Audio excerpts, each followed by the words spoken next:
Hello, welcome to the Elevate Your Wellbeing podcast, episode 22, with your host, Rachael Wagstaff. Okay, hopefully you are somewhere where you're getting some natural light on you, especially if this is first thing in the morning, but to be fair, throughout the whole of the day. Make sure you get that natural light on you because you are a light being and it really, really makes a difference with your mood, with your energy, with your focus, and also importantly, have some water. Really important. I'll be going into this even more on this week's topic, this week's episode. But have a little sip of water now with me. Okay. It's the end of the month. It's the end of April. Where has this month gone? Or have you been honoring it and being present? Remember last week's episode was, are you being on autopilot? So are you doing where's the month gone? I've got nothing to show for it. Well, can you reflect back? This is why I love going into monthly reflections in my Rise and Shine Wellbeing and with my coaching clients one-on-one, because it really can make a big difference. When you reflect back, you're like, I didn't realize I've achieved all that. Or, wow, what could I do to do this even better? And we're in the first quarter moon in Leo. So we might be feeling a little bit more energetic, a little bit more focused. Leo is very fiery. It's ruled by the sun, which is why I really like to highlight the getting daylight first thing.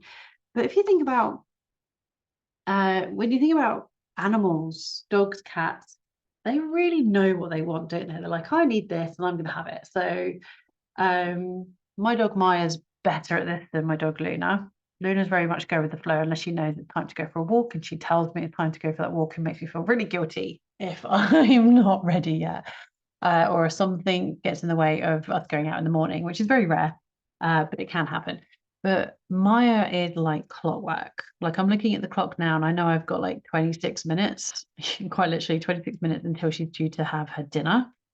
And I bet she starts telling me before that because she's like, I'm getting hungry and I'm going to let you know about it. And I haven't got any water and I'm going to let you know about it. And I need to go outside because I need to go to the toilet and I'm going to let you know about it. Or shit news.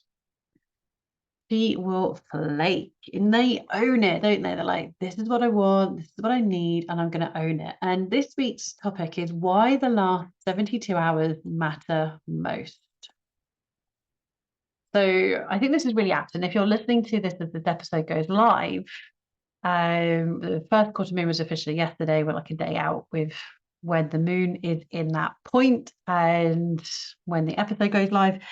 If you're listening to this as this goes live on a Friday, how often do you let routines and your wellness go out the window when it's the weekend?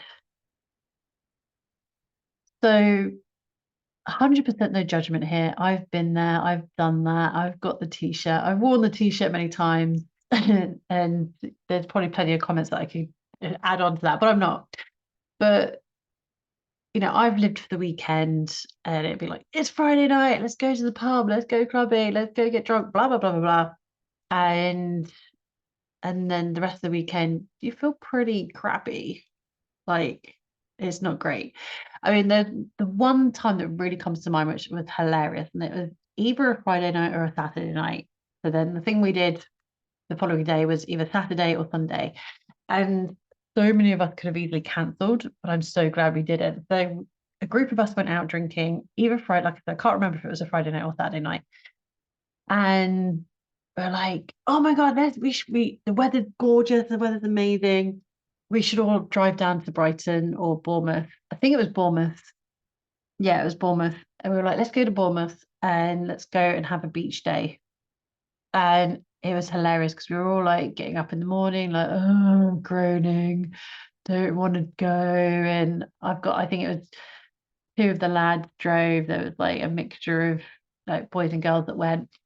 And I'm so glad we did because we got outside, we were in the fresh air, we were there like all day, and we were going out in the water and we were like digging holes in the sand and all this thing. And it was so much fun.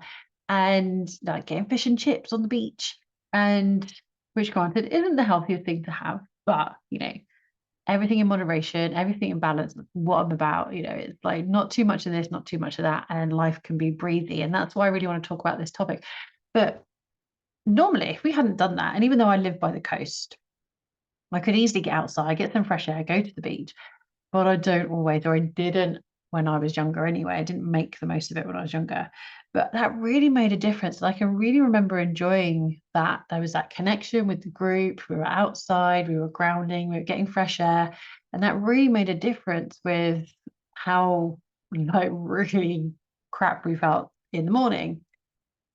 But this is a huge thing. Like you can be super, super healthy. You could go to the gym, you can do all the things, but here's the big but. Yes, I said you could do things in moderation. All about the balance. But do you go to the extreme? Like you're hardcore, like Monday to Friday, you're like, this is my routine. And then I throw it out the window like Friday night, Saturday night, Sunday morning. And then you feel really bad on Monday. And it's almost like you're punishing yourself with what you then do with your fitness and with your health and your well-being because you've gone to the other extreme. And this is not good. This is like binging, You can binge your health and then you can binge the really bad, disgusting habits, and it's not great. So it's trying to work with things in balance and honor that. And it's looking ahead. This is when looking at your diary really helps. It's like, when can I actually, it's like if you're getting that craving, look into why you're getting a craving with certain things. And it's like looking at your diary going, well, when can I really utilize that? So, for example, I teach on a Saturday, not often, just every now and then, a couple of times throughout the year, I'll teach a day retreat. And I know that Friday night, I want to be on my game. I want to make sure that I'm organized and I've been having a really healthy day. I've got outside, I've moved my body, I'm packed, everything's ready for the morning. So I'm good and ready to go. And I get up with ease and I feel refreshed.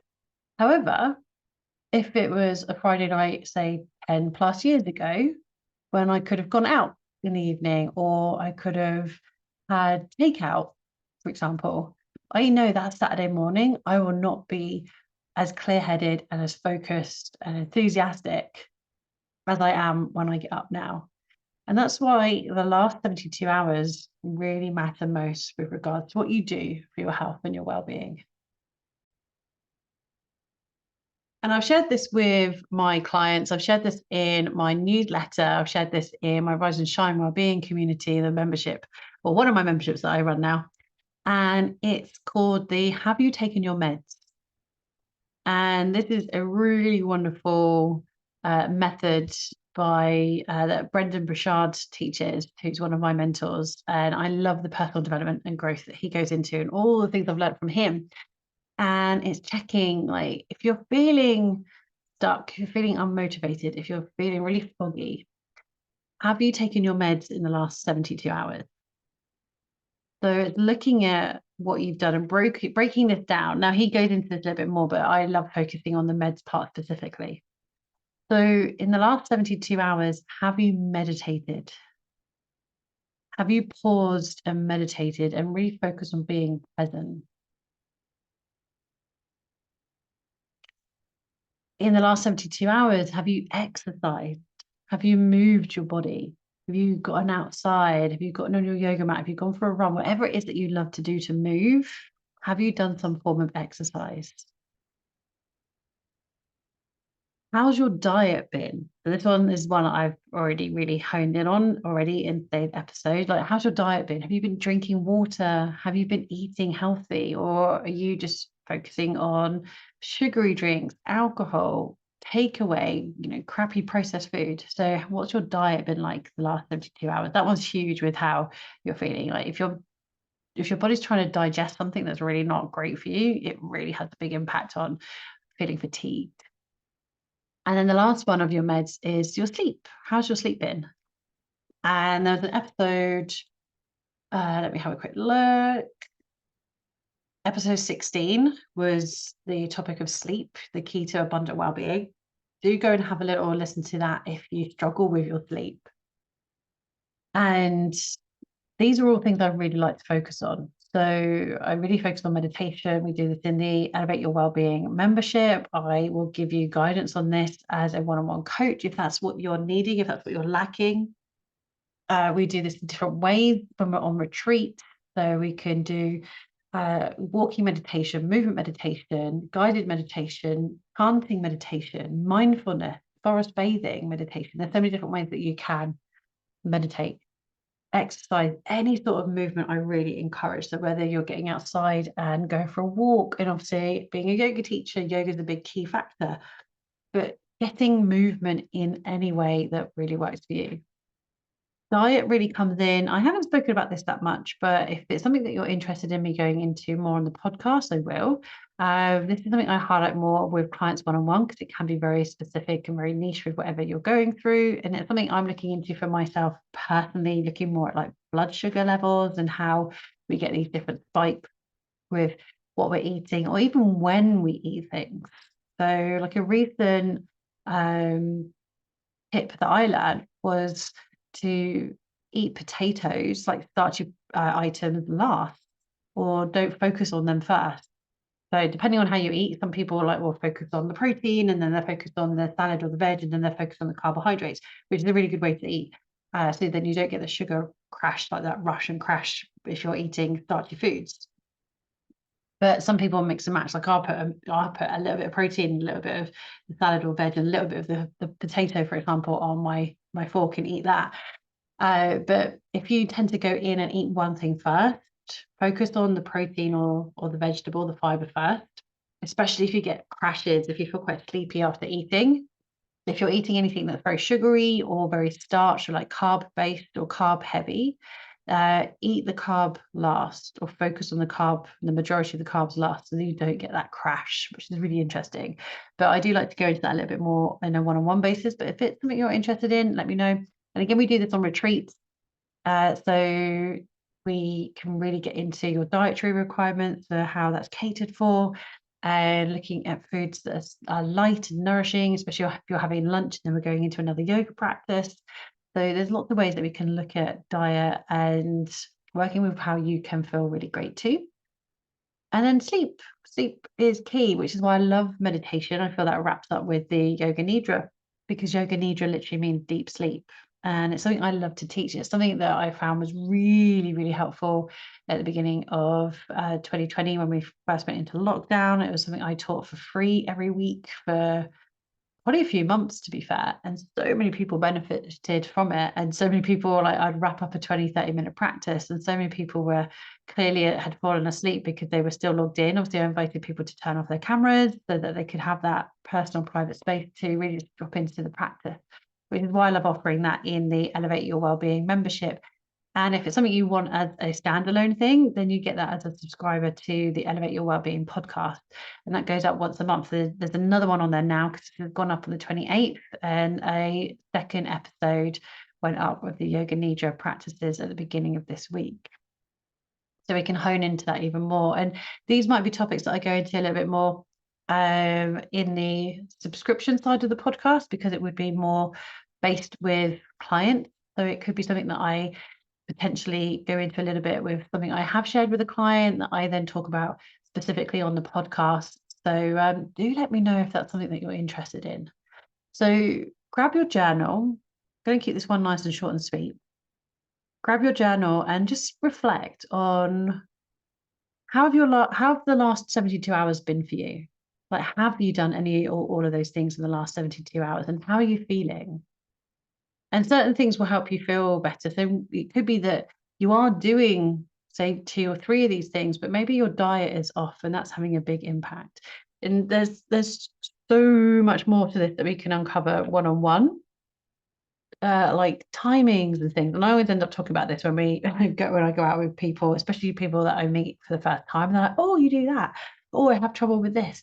One topic recently was, I have trouble with sleeping. I could sleep for 6, 7, 8 hours, but I still wake up fatigued. And it was something as simple as the timings were off.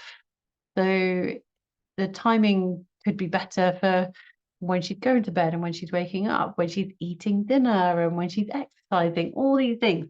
So it can really be very specific. So a lot of what I'm sharing on the podcast can be quite generic. It's super valuable, and I hope you're taking away a lot of value. We're on episode 22 already, which is incredible. But if you're wanting to go into this a little bit deeper and really hone in on specifics for you, do have a look in the show notes and check out that link to book in with a one-on-one with me. It is super, super, super valuable. And remember, if you're listening to this and you're a member of the Elevate Your Wellbeing membership, you get 20% off a coaching session with me, which is incredible. So you get that extra discount, that extra benefit as well. However you've been listening to this, if you've been enjoying it, do tag me and share it on social media. You might take a picture of you listening to this. You might take a picture of you as you're going through your journal. You might just take a screenshot of you listening to the podcast and then tag me at I am Rachael_UK. Remember, Rachael is Rachael. And thank you for joining me for another episode. And I look forward to joining you in May.